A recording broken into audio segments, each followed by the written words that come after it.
Good morning. I'm a state certified instructor. I teach teens and adults. I teach driver's education. Let's go ahead and get it. We're going to talk about what every driver must know.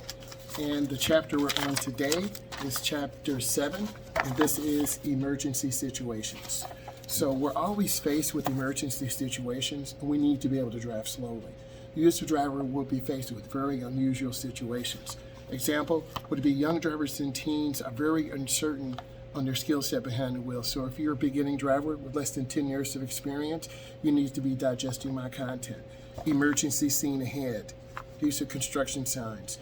Be prepared to stop.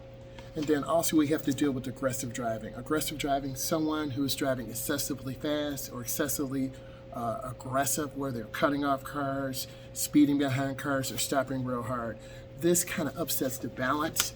And there's also a balance when you drive. You want to be safe. You want to be peaceful. Next, let's talk about intersections. Intersections are the most dangerous place. People are making right turns. They're making left turns. Pedestrians are walking. If we would get hit or could get hit, it would be at an intersection. The odds are greatly increased, so you need to have particular care. You need to scan, look left, look right, and look ahead. Let's talk about tailgaters. That goes under aggressive driving. You want to keep space. You want to be able to see the rear of the tires on the ground. Next, let's get into freeway driving. You want to particularly be consistent when you merge on the expressway. You want to pick a gap, you want to accelerate, and you want to go. When you're first learning how to drive, you're not sure of how fast you need to go, so you have to be particularly careful with that. Let's talk about worrying about merging. This is always a challenge. If you're hesitant and inconsistent, you will get cut off. And on your DMV test or road test, the odds are you will reduce points. Leaving the expressway, you want to reduce your speed, you want to go slower, and go slow around the cloverleaf. Cloverleafs are very long curves. You have chevron alignment signs. If you've seen my content before, I've talked about cloverleaf signs and how they help direct you. They are also warning signs.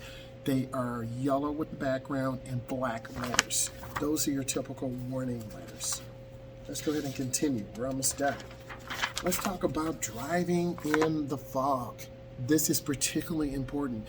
You need to have your low beam headlights on. I know you're thinking, I need to have my high beams on, but this picture is of high beam lights reflecting the fog particles. Look to the edge line to the right. I hope this was helpful. If it is, and you want more content like this, let me know. Subscribe to my channel. Bye.